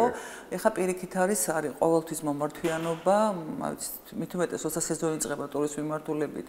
მოკლედ სტუდენტი აღარ გრჩება, სტუდენტებსაც ასაქმებენ კურსდამთავრებულებზე აღარ. აი კრიტერიუმები თუ არსებობს რაიმე კონკრეტული ისეთი, დარწმუნებული ვარ ძალიან ბევრი მაყურებელს დაინტერესებს, მით უმეტეს თუ კი მნიშვნელოვანი პროფესიების დაუფლება არის სრულიად უფასოდ შესაძლებელი და თანშრომის ბაზართან თქვენ გაქვთ კავშირი და თქო შუამავლის როლს ასრულებთ.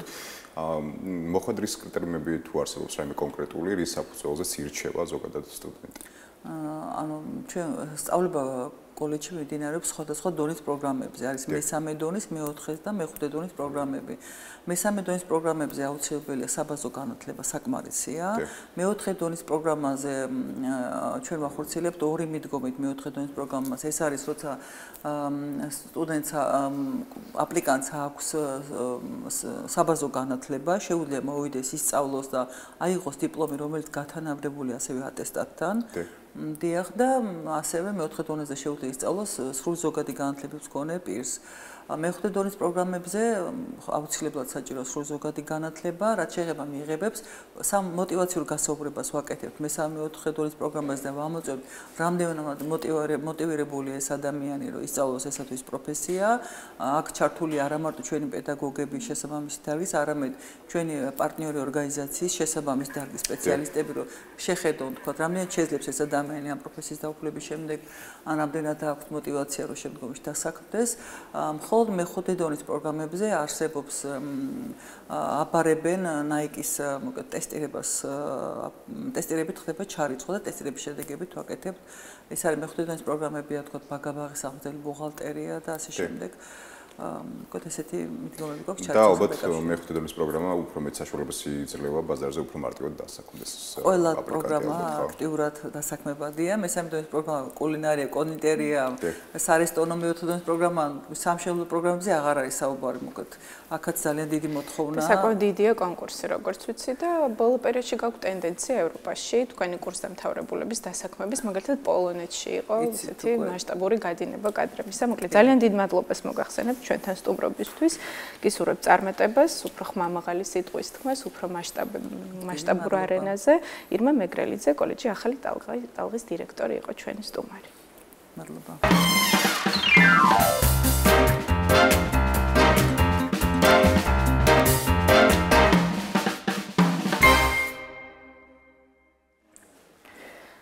ალექსანდრე ბერიძის სიუჟეტის დრო დადგა ჩვენს ეთერში. ამ შემთხვევაში ალექსანდრე გაგვაცნობს 9 წლის ბარბარეს, რომელმაც საკუთარი ინტელექტით და ძალებით შექმნა ანიმაცია. ის მომავალში ანიმატორობაზე ოცნებობს. ნახოთ როგორია მისი ცხოვრება, გავიცნოთ ალექსანდრეს გმირი უფრო ახლოს.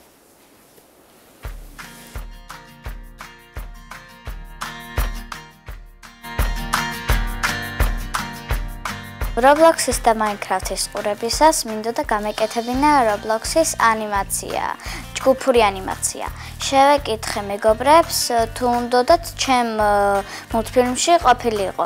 ხო და თქვენს კი რომ თქვენ შევეკითხე რომ როგორი პერსონაჟი იყო, როგორი ჩაცმულობა და როგორი ხასიათი ჰქონდათ. და გავაცოცხლე ჩემ ანიმაციაში.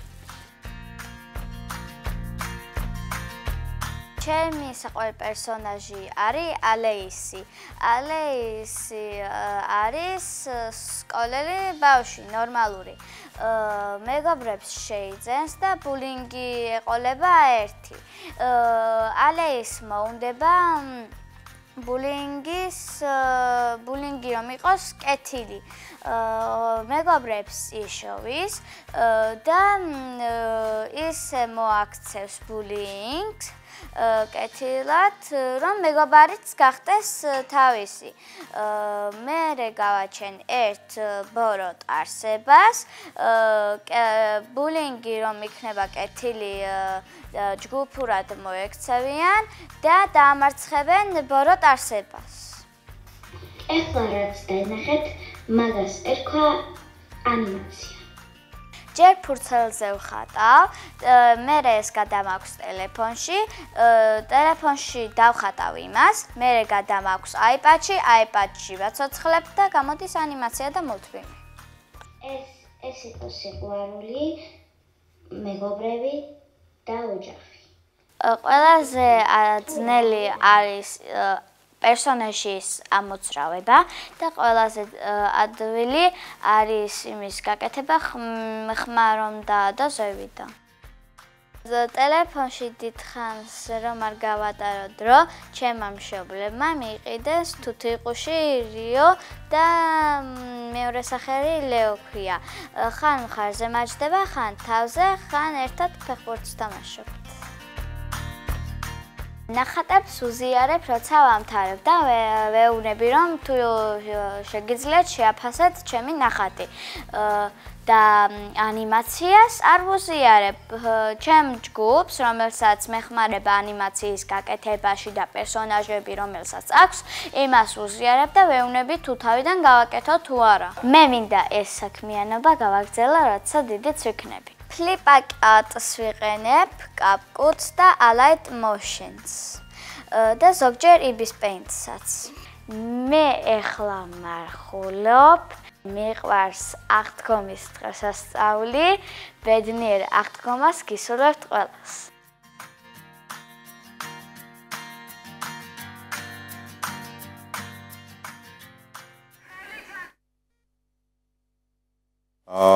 მადლობა, საინტერესო საყვარელი სიუჟეტი იყო, ხო, ნინო? ძალიან კარგი გმირი გავიცანით და იმედია თვითონ გვაყოფილე საკუთარი თავის პრეზენტაციით. კიდევ ერთი სტუმარი არის ჩვენთან მოსული და განსაკუთრებით ბოლო ნაწილია და შემოვინახეთ ეს განსაკუთრებით საინტერესო და გემრიელი უკან თქვენთვის. ანტიკური და თანამედროვე ცივილიზაციის ხალხმა ნინო საკუთარი მუსიკალური სისტემები განავითარეს და თითოეული კულტურის ხალხის ხასიათის თავისებურებები ვლინდება მის მუსიკაში, ესე რომ ვთქვა. გადაცემის ამ ნაწილში კი სტუმრად გვყავს მუსიკოსი, რომელმაც ბენდთან თანამედროვე ინსტრუმენტების გამოყენებით ფოლკლორს ახალი სიცოცხლე შესწინა. დავით კენჭიაშვილი გახლავს ჩვენი დღევანდელი სტუმარი. მოგზავნით ბატონო დავით. მოგესალმებით. მოგესალმებით კიდევ ერთხელ. ვიხარი რომ ჩვენთან ერთად ხართ და მით უმეტეს რომ საინტერესო სიახლეებით ხართ, მით უმეტეს ბოლო პერიოდი თქვენს კარიერის საკმაოდ მნიშვნელოვანი და დატვირთული პერიოდია. მე ვიხილე არაერთი საინტერესო ვიდეო ფილარმონიაში ჩატარებული საკმაოდ მნიშვნელოვანი ღონისძიებიდან, სადაც ბევრი კმაყოფილი, ასე ვთქვათ, მსმენელი დაგვიბრუნდა და გითხარით ზოგადად თქვენი კარიერის ამ ეტაპზე გარკვეული პაუზა გქონდათ, მე როგორც ვიცი, ამ პაუზის შესახებაც გითხარით და დღეს რა სიახლეებით ხართ ბათუმში? კიდევ ერთხელ მოგესალმებით, მოგესალმებით თქვენს ტელემაყურებელს. ჩემი კარიერა ახლა აქტიურ ფაზაშია. გარკვეული პაუზები მქონდა, რა თქმა უნდა, ამას ალბათ თავის მიზეზები მქონდა, შეიძლება ითქვას პრინციპში, არ მინდა უბრალოდ თქვენს გადაცემაში სევდა შემოვიტანო, მაგრამ მაინც ალბათ ვიტყვი, რომ დედის გარდაცვალება მიმოქმედა ძალიან ჩემზე და ჩემს ხელოვნებაზე, ასე ვთქვა და ჩემს ხელოვნების კუთხით განვითარებაზე. ამიტომ დიდი პაუზა მქონდა რამდენიმე წელიწადი. ანუ რესურსი, არანაირი რესურსი არ მქონდა იმისა, რომ რაღაც შემექმნა, ან რომელიმე კომპოზიციაზე თუ სიმღერაზე მემუშავა. ამიტომ ამ პაუზის შემდეგ ჩემმა მეგობრებმა, ჩემო ოჯახის წევრებმა მომცეს იმის საშუალება, გვერდში დგომით, გულშემატკივრობით, რომ ისევ დაუბრუნდი ჩემს ქვეყანაში ჯერ პირველ რიგში დიდ სცენას, რა თქმა უნდა და ეს ჩემთვის ძალიან დიდი პატივია და ძალიან საპასუხისმგებლოა და ყველაზე შთამბეჭდავი ის იყო, რომ ამდენი წლის შემდეგ, ამდენხნიანი პაუზის შემდეგ ჩემმა მსმენელმა მაყურებელმა, ჩემი ქვეყნის პირველ რიგში, რა თქმა უნდა, უდიდესი სიყვარული გამოხატეს, უდიდესი ემოციები გამოხატეს კონცერტის დროს. აღსანიშნავია ჩემი აზრით ის, რომ ყველა ბილეთი გაიყიდა ერთი კვირით ადრე ფილარმონიის დიდ საკონცერტო დარბაზში. დედას უძღვნიდი, რა თქმა უნდა, ამ კონცერტს, ასე სიმბოლურად გვაქვს ტრადიციულად, რომ ყოველ წელიწადს მე და ჩემი დაიკო დედას უძღვნით კონცერტს, სადაც მოგზადდნენ დედებიც, მომავალი დედებიც და ძალიან ლამაზი საღამო იყო, ვიბრაციულად, დადებითი სწორი ვიბრაციები მოდიოდა იმ საღამოს და მეც ბედნიერი ვიყავი და ის ადამიანები, ვინც მოვიდნენ იქ. და თუ რამდენხნიანი პაუზა გამოგივიდათ საკუთარ თავთან დარჩენის 4-5 წელი საკმაოდ დიდი წელი. როგორ დაბრუნდით მე ისევ შემოქმედებით გზაზე?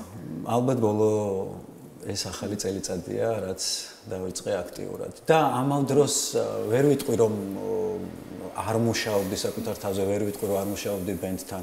რა თქმა უნდა, მუშაობდი და ძალიან ბევრი ახალი რამ მაქვს გაკეთებული არა მარტო ფოლკლორი, არამედ რამოდენიმე კუთხით კოლაბორაცია. ეს არის კონკრეტულად ჟანრების მრავალფეროვნება. ჟანრების მრავალფეროვნება მაქვს, იმიტომ რომ მე ვთვლი რომ ფოლკლორი ჩვენი ქვეყნის ფოლკლორი. მე ფოლკლორისტი არა ვარ, მაგრამ ჩემი შემოქმედება, ჩემი ზოგადად ამ სფეროში არსებობა იწყება ფოლკლორიდან და ეს ღერძია ჩვენი ქვეყნის ჩვენ ხასიათს გამოხატავს და ჩვენ პირდაპირ სახეს გამოხატავს. ამიტომ რატომაც არა თქო და გადავწყვიტე გამიკეთებინა ესა თუ ის კოლაბორაცია არის რეჩიტატივისა და ფოლკლორის სინთეზი არის კლასიკური მუსიკისა და ფოლკლორის სინთეზი, როკისა და ფოლკლორის, ჯაზისა და ფოლკლორის და ყველაზე აღსანიშნავი არის ის მომენტი, რომ ძალიან სპეციფიურ მუსიკას შევეხე, როგორც არის ელექტრონული მუსიკა. და გვაქვს უკვე 3 ტრეკი, ასე ვთქვათ, რომელიც აუცილებლად ჩაეშვება ძალიან მალე. არიან ესეთი ადამიანები მავკა და მირიანი, რომელიც მუშაობენ ელექტრონულ მუსიკაზე და გადაწყვეტეთ ეს კოლაბორაცია გაგვეკეთებინა. თუმცა პრიორიტეტად ეს არ არის ეს კოლაბორაცია. პრიორიტეტი ჩემთვის ყოველთვის იქნება ის ფოლკლორი, რომელზეც ჩვენ ვართ. გარკვეულწილად თქვენის მხრიდან ეს ექსპერიმენტი არის, ხო? როგორც მივხვდი. აი მსმენელი, რომელიც მიჩვეულია თქვენგან იმ რაღაცნაირ უნიკალურ ჟანრს, რომელსაც შეიძლება ვერც ფოლკლორი ვერ დავარქვათ, ვერც თანამედროვე მუსიკა, რაღაცნაირ თქვენეული, ეს ვთქვათ, მუსიკა არის. და ჟღერადობა როგორ მიიღო მსმენელმა თქვენი სიახლე, რომელიც კოლაბორირდა როგორც როკთან, ასევე რეჩიტატივთან და ელექტრონულ მუსიკასთან იგივე. არის რამდენიმე სეგმენტი ადამიანების, ხო? არიან ის ადამიანები, ვისაც უყვარს ის, რითიც დავიწყე, რითიც შემიყვარა ჩემო ქვეყანა, ჩემო საქართველო და მას არ წყვეტ. ვაკეთებ ყოველთვის მუშაობ ამ საკითხზე და რაც ჩემს ხალხს უყვარს, მე ის უნდა მივცე, იმიტომ რომ მე ხელოვანი ვარ და ეს ჩემი პირდაპირ მოვალეობა.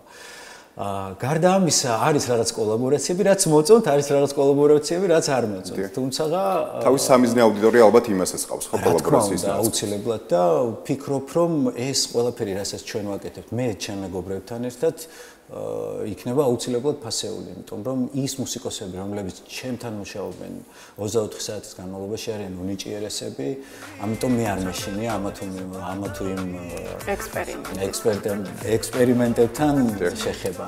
ნუ ეს ჩემი. და თუ დუეტებს ვიხილავთ თუ არა, საინტერესო, მოვისმენთ თუ არა. დუეტები, ესე დუეტები რომ ვთქვა, დუეტები არა, მაგრამ ერთი საინტერესო პროექტი მაქვს. ერთ კაბინეტად ესე სახელით ვერ ვიტყვი, იმიტომ რომ არ მაქვს ამსოფლება ხელშეკრულები. თუმცა ამ ადამიანს ყველა ძალიან კარგად იცნობს, განსაკუთრებით ქალები იცნობენ. ეს კაბატონი ავსტრიელია. იმით რა ქვია, ნამიოკებით. კი ბატონო, დაახლოებით ალბათ მაყურებელიც მიხვდებოდა ვის ეს საუბარი. დავით, საკონცერტო ტურნეს სახე აქვს ფაქტიურად თქვენს დაბრუნებას, ხომ, მუსიკალურ ბაზარზე. ჩვენ ვახსენეთ თბილისი, საინტერესოა ბათუმთან რა კონკრეტული მოგონებები გაკავშირებთ ან თუ გაქვთ რაიმე ესეთი, ასე ვთქვათ, შეგრძნებები, რომლითაც აპირებთ რომ თბილისის შემდეგ ბათუმი იყოს ის ქალაქი, სადაც ასევე ანშლაგით ჩაივლის თქვენი კონცერტი. ჩემი აზრით, ყველა ხელოვანი ადამიანისთვის ძალიან მნიშვნელოვანია, რომ კონცერტმა ჩაიაროს ანშლაგით, მაგრამ ამ ანშლაგს სჭირდება ის პროგრამა, რომელიც უყვარს ძალიან ადამიანებს, ჩვენ ხალხს უყვარს, ჩვენ ქვეყანას. არა მარტო ჩვენ ქვეყანას, მაგრამ მე მაინც ყოველთვის პრიორიტეტად ვაყენებ ჩემ ქვეყანას, იმიტომ რომ ჩემ ქვეყანას ამსახურება ეს ყველაფერი. როდესაც გავაქტიურდი ისე ჩემს საყვარელ სფეროში და ჩემს სივრცეში, რა თქმა უნდა გამეკეთებინა ტურნეები და ის შესაძლებლობა, რომლებიც არ აქვს იმ ადამიანებს, რომ ფილარმონიაში ჩამოვიდნენ საქართველოს ნებისმიერი კუთხიდან, მე ვაძლევ იმის საშუალებას, რომ მე თვითონ მივიდე ამ ადამიანთან, ვისაც უყვართ ეს ჩემი შემოქმედება და ვინც ამას აფასებს. ამიტომ გადავწყვიტე, რომ ჩავატარო ტურნეები. პირველი სავარაუდოდ იქნება ბათუმში 7 მაისს, თუ რა თქმა უნდა. დასავლეთიდან იწყებ. ბატონო, დასავლეთიდან იწყებ. რა თქმა უნდა. 7 მაისს ჩემი იუბილე გახლავთ მაგ დროს, რაც სიმბოლურია. თუ რა თქმა უნდა რამე არ შეგუშალა ხელი, ციფრების ცვლილება მე ვფიქრობ, რომ არანაირ პრობლემას არ წარმოადგენს, თუმცა სავარაუდოდ ეს რიცხვი იქნება. ამის შემდეგ ქუთაისში მივდივართ და კიდე მრავალ დიდ ქალაქებში ასე ვთქვათ საქართველოში და მინდა მივცე იმ ადამიანებს საშუალება ვისაც ჩემი მოსმენა ძალიან მე ზუსტად ვიცი რომ თქვენი შემოქმედება განსაკუთრებით ძალიან მოსწონთ ეს ვთქვათ მაღალმთიან რეგიონებშიც მათ შორის მე სვანეთიდან ვარ და მე ვიცი რომ სვანეთში თქვენ ძალიან დიდ პატივს გცემენ და ძალიან უყვარხართ როგორც შემოქმედი საინტერესო თუ გეგმავთ მაგალითისთვის სვანეთს იგივე ფშავ-ხევსურეთს და ასე შემდეგ კი გეგმავთ ოღონდ ეტაპობრივად გეგმავთ ყველაფერს მოგეხსენებათ საკმაოდ შრომატევადია კონცერტის გამართვა მასში ძალიან ბევრი დეტალი არსებობს რაც აუცილებლად გასათვალისწინებელია ამიტომ მთავარი იყოს მშვიდობა ჩვენს ქვეყანაში და აუცილებლად რა თქმა უნდა სვანეთშიც იმიტომ რომ მე ძალიან მიყვარს სვანეთში ხშირად ავდივარ ხოლმე ჩემი მეგობრებთან და ასე კონცერტით და ხელოვნების კუთხით არასდროს არ ჩავსულარ ამიტომ უდიდეს სურვილი მაქვს და აუცილებლად გავაკეთებ რა თქმა უნდა კონცერტების მსვლელობაში ბუნებრივია სვანეთიც იქნება აუცილებლად თაში ალბათ განსაკუთრებით გელიან, იმიტომ რომ ახლოდან მომღერლის და ცნობილი მომღერლის ხილვის შესაძლებლობა არის ხშირად ხელმისაწვდომი, ამიტომ არ მარტო ხელმისაწვდომი, ალბათ თის ადამიანებს უფრო უყვართ ჩემი შემოქმედება და ჩემი ძირითადი კილოკავი მაინც მთისკენ. მიუხედავად იმისა, რომ ქართველი ვარ, მაინც შავ-ხევსურეთი, თუშეთი და ასე შემდეგ. ბათუმის მსმენელზე თუ გსმენიათ რამე? რა თქმა უნდა მსმენია და ძალიან კარგად ვიცი რამხელა ემოციას გამოხატავს ბათუმელი მსმენელი ამიტომ როდესაც მე გრძნობ ამ სიყვარულზე როდესაც გრძნობ თუნდაც სოციალური ქსელის საშუალებით კომენტარებში ბათუმში ჩამოვდი ჩვენც გვინდა კონცერტი რა თქმა უნდა აუცილებლად უსაყვარლეს სიმსმენელი ყავს და საკმაოდ ემოციური მსმენელი ყავს და საკმაოდ პრეტენზიული როგორც აუცილებლად ზოგადად საქართველოში ყოველთვის პრეტენზიული მსმენელი ყავს და კრიტიკული ამიტომ დათო აი რამდენი მალოდინე მესმის ახლა ხურში აი ეს სიმღერა და ვის მიუძღვენით ეს სიმღერა თუ საიდუმლო არის იცით რამდენი მალოდინე არავისთვის არ მიმიძღვნია ამიტომ ეს ფიქრობ რომ ყველასია კუთნის ეს ზოგადად მოლოდინის რეჟიმია შეიძლება ელოდებოდეს დედაშვილს ცოლი ქმარს მეგობარს პატრონის ძაღლს თუ როგორ არის მოკლედ ყველანაირ რეჟიმზე ამიტომ ეს სიმღერა გახლავთ თეონა ქუმსიაშვილის რომელიც ხარობს ადამიანი ამიტომ მე ყოველთვის ვცდილობ ჩემი შემოქმედებით რომ გოგონას სახელით თეოსიც ყოველთვის წინა პლანზე წავწია, იმიტომ რომ ძირითადად მისი შემოქმედება არის ჩემი ნაწილიც, ამიტომ მე ვასრულებ ეს მე შემოქმედებას. ამიტომ არ ვიცი როგორც ასეთი აი ეს რომანტიული სატყიალო ხაზი გრძელდება ახალ შემოქმედებაში? რა თქმა უნდა, კი, აუცილებლად. ამის გარეშე ჩვენი სამყარო ზოგადად ხომ სიყვარულზე აგებულია. ამიტომ სიყვარულის გარეშე არაფერი არ ხდება და ბუნებრივია იქნება, რა თქმა უნდა, აუცილებლად იქნება. მე ძალიან მიყვარს ბევრი ჟანრის მუსიკა, მაილს დევისი, ეტა ჯეიმსი, ჰერბი ჰენკოკი, კვინსი ჯონსი და ასე შემდეგ. თუმცა ის რაც ჩემ ქვეყანას უყვარს და რაც ღირებულია, მარტო ჩემ ხელოვნების სახით არა, ზოგადად ჩვენი ფოლკლორის სახით ის ყოველთვის. აბსოლუტურად. ყოველთვის ნომერ პირველი იქნება ჩემთვის და ყოველთვის რა სიმაღლებიც არ უნდა დავიკავო ცხოვრებაში. აუცილებლად პირველი იქნება და პრიორიტეტი. ხო, ჩვენ თავიდანვე აღვნიშნეთ პრინციპში საუბრის დასაწყისში, რომ ფოლკლორი ხალხის ხასიათს გამოხატავს და წეს ჩვეულებას, ეგ ნამდვილად მნიშვნელოვანია.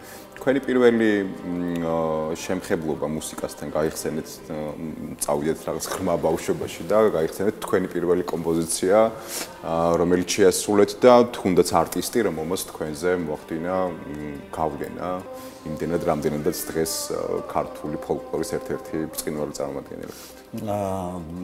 ჩემი ხელოვნებასთან შეხება ზოგადად როგორც ასეთი არ არის ახალი, იმიტომ რომ ჩემ ოჯახში ყველას აბსოლუტური სმენა აქვს ყველა მღერის ხმებში, ქართულ სიმღერას ბებიის გარდა რა თქმა უნდა. ბებოს ცოტა ნაკლები ბებო ბუღალტერი იყო და მას არ ქონდა შეხება არანაირი, ამიტომ ბებოს გარდა ყველას მოკლედ დედას, მამას. ხო, აი ჩვენ ბებომ გვასწავლა სიმღერა. მართლა? ჩემი დიდი ბებია იყო თამარი ჯოხაძე, რომელიც ჩვენზე გენიალურად მღეროდა თურმე. ამიტომ ეს ალბათ გენეტიკურია და რაიმე უცხო არ ყოფილა ჩემი ხელოვნებასთან შეხება. მაგრამ პროფესიონალური კუთხით, ასე ვთქვათ, აუდიტორიის წინაშე სცენაზე დადგომის კუთხით, პირველი სიმღერა იყო ქალბატონი ლელა თათარაიძის თუშეთის დედოფლის სიმღერა "ჩემმა სურვილმა დამლია", რომლის სიმღერის შემდეგაც ჩემი ქვეყნის სიყვარული და აღიარება მოვიპოვე, რაც ჩემთვის უდიდესი პასუხისმგებლობა იყო და სასიამოვნო, რა თქმა უნდა.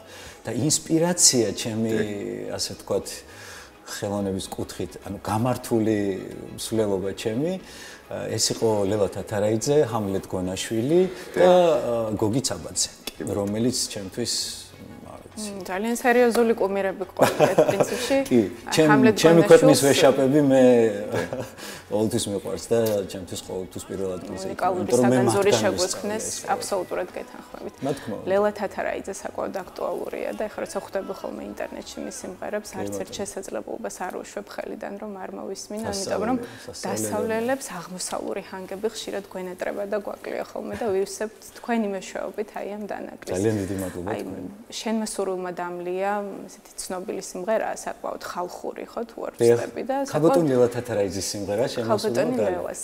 მოკითხვა ქალბატონ ლელას. ძალიან რთულია შეასრულო ცნობილი სიმღერა განსხვავებულად, ხო? აი როგორ მოკიდეთ ხელი აი ამ სიმღერას და როგორ ფიქრობთ, რატომ გამოგივიდეთ? რა არის თქვენში ის დამახასიათებელი და განმასხვავებელი, რაც თქვენი როგორც არტისტის უნიკალურობას განაპირობებს? ჩემი შემოქმედება ზოგადად მარტო ჩემს ქვეყანაში არ არის პოპულარული, ეს სრულიად კავკასიაში არის პოპულარული და ეძახიან ისტორიის ხმას. კავკასიელები ძალიან ბევრი. ამიტომ ეს პოლიფონია ჩვენი ქვეყნის იმდენად მდიდარია, იმდენად მრავალხმიანია და იმდენად ეფექტურია, რომ ეს ყველაფერი არის ჩვენი ასე ვთქვათ, გამაძლიერებელი კულტურისაც, დამამშვენებელი, ასე ვთქვათ. ამიტომ მე ვფიქრობ, რომ ჩემი ასე ვთქვათ, ჩემი რისკებია ეს, ძალიან რისკიანი ადამიანი ვარ ხელოვნებაში, მინდა ყოველთვის რომ ისეთ რაღაცებს შევეხო, რაც ჩემთვის ყოველთვის მგონია რომ არის მეუწვდომელი. ამიტომ ამ საკითხში ვარ ძალიან რისკიანი და ძალიან ფრთხილიც, რა თქმა უნდა. პრინციპში ამაზე თქვენი ბოლო ექსპერიმენტებიც მეტყველებს, ხო? ჟანრების მრავალფეროვნებას დაუბრუნდეთ ისე. კი, ძალიან მიყვარს ეს პროექტი, მართლა ძალიან მიყვარს, იმიტომ რომ მე იმ პროექტს ვფიქრობ, ჩემს ერთ-ერთ წარმატებას ვეძახი, იმიტომ რომ არსებობს ხელოვანი ადამიანი, ვისაც არ უნდა რომ განვითარდეს ხელოვნებაში, ხო? ამიტომ აი ამ პათოსით და ამ გრძნობით უდგები ყოველთვის ყველანაირ რისკებს, არც ერთ ჟანრთან არც ერთ ჟანრის დამეკნეინა. სიმღერასთან არ შემიძლია რომ გვერდი აუვაო. ნებისმიერი სიმღერა ჩემთვის არის ხელშესახები. მაინც რომელ კანში გრძნობთ ყველაზე კარგად თავს? ზუსტად იქ საიდანაც დავიწყე. იმიტომ რომ ის იყო ჩემი მაპროვოცირებელი ამ ყველაფრის. რატომ არ შეიძლება რომ ნებისმიერი ჟანრის სიმღერა ან მუსიკა ან კომპოზიცია რომ არ შეუსადაგო ჩემი ქვეყნის ფოლკლორს. იმიტომ რომ თავიდანვე თქვი საუბრის საწყიშიც რომ ის ღერძი რაც არის, ეს არის ფოლკლორი და ის სულ მუდამ ესე იქნება. და აი ამის შემდეგ გამოდის ეს გარკვეული ნაწარმოები იქნება, ნაშრომი იქნება თუ სიმღერა იქნება.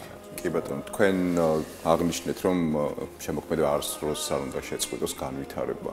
თქვენ ფაქტიურად გაქვთ ხალხის სიყვარული, საკონცერტო ტურნე, რომელმაც ანშლაგით ჩაიარა, თუმცა საქართველოში არსებობს ესეთი მიდგომა თუ დამოკიდებულება, არ ვიცი რომ ხელოვანი ადამიანი განწირული უნდა იყოს მაინც და მაინც ასე ვთქვათ იმისთვის რომ მას არ უნდა ჰქონდეს შესაბამისი ჰონორარი თუნდაც მას არ უნდა ჰქონდეს შესაბამისი ასე ვთქვათ ფასი გულისხმობრას მაგალითისთვის თუ კი ევროპის ქვეყანაში წარმატებულმა ადამიანმა გამოუშვა კონკრეტული კომპოზიცია რომელსაც აქვს მილიონობით ნახვა YouTube-ზე უბრალოდ მონეტიზაციაც კი საკმარისია იმისთვის რომ მან შემდეგი კომპოზიციები უფრო მეტად გულმოდგინედ შეასრულოს. თქვენ შემთხვევაში როგორ ბალანსდება ეს? გარდა ხალხის სიყვარულისა თუ არის ეს თქვათ მნიშვნელოვანი ნაწილი თქვენს შემოქმედებაში ეს? რა თქმა უნდა, ნებისმიერი ადამიანისთვის მათ შორის ჩემთვისაც რა თქმა უნდა ძალიან მნიშვნელოვანია ის ადამიანები პირველად რომელიც იწერენ ჩემს არხს ეს წითელი ხილაკი რო აქ და დააჭერენ YouTube-ზე გამოწერას ისინი ვერ ხვდებიან ამას მაგრამ ისინი ამით მე მეხმარებიან ისინი სიამონებას იღებენ უსმენენ და ჩვენ ამით მონეტიზაცია ანუ როგორ თქვა ჩვენ ამით რაღაც გარკვეული რესურსები გვერცხება შემდეგ ამას ამით ვეხმარებით მე მაგალითად ჩემს შემთხვევაში ვეხმარები ჩემს სტუდიას ჩემს სტუდიის განვითარებაში სიმღერების ჩაწერაში მე ამავ დროს მყავს სტუდიაც კიდევ თაობა რომელსაც უკვე 8 წელიწადია ვასწავლი. რა საინტერესო. მყავს 120 ბავშვი. და ძალიან აქტიურად მუშაობთ, რა თქმა უნდა, ქართულ სიმღერაზე და ამავ დროს პარალელურად პატარ-პატარა ექსპერიმენტებსაც ვასწავლი ჩემს მოსწავლეებს. ამიტომ ძალიან მნიშვნელოვანია ხალხის მხარდაჭერა, თუნდაც აი გამოწერის კუთხით.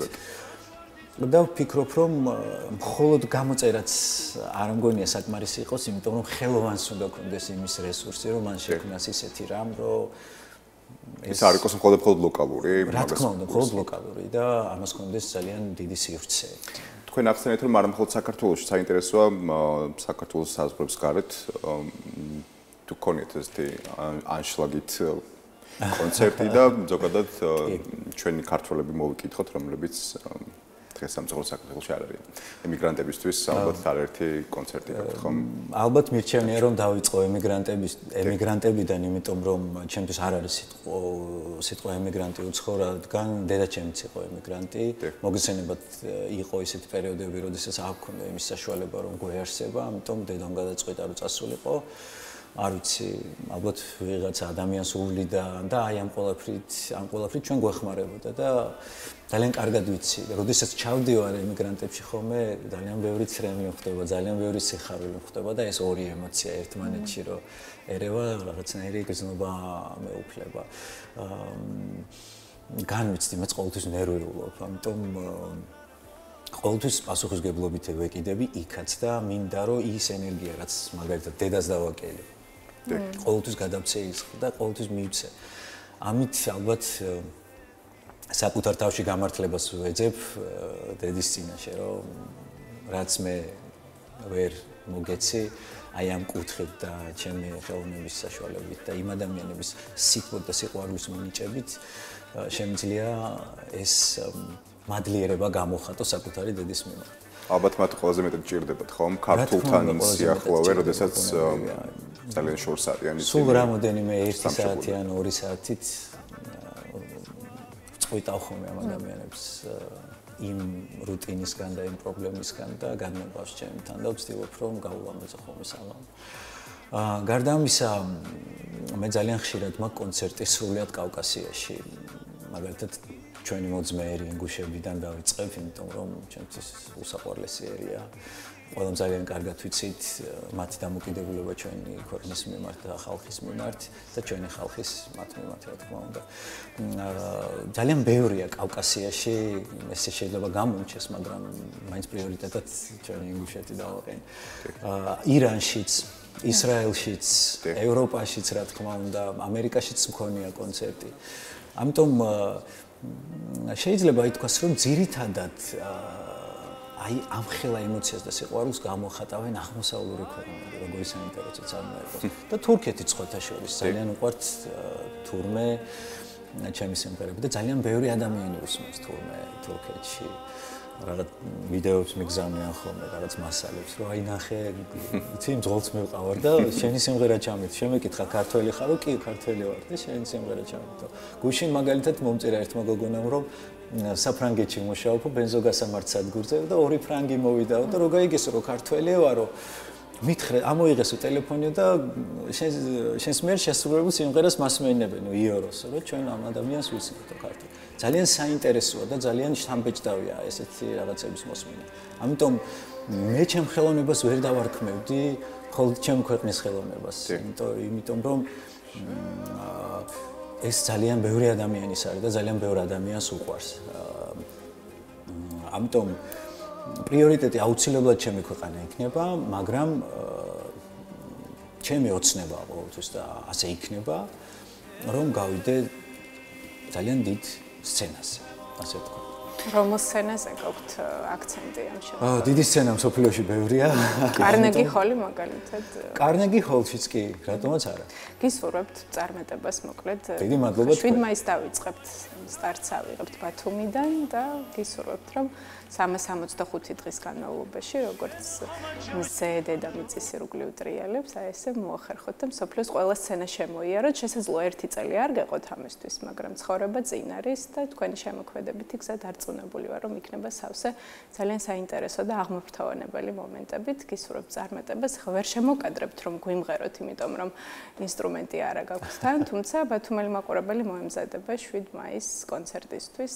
არ დაგავიწყდეთ, მოკლედ დათო კენჭაძე იყო ჩვენი სტუმარი, ასეთი იყო დიდი შესვენება დღეს. ნინო და ნიკო გემშვიდობებით ნახვამდის.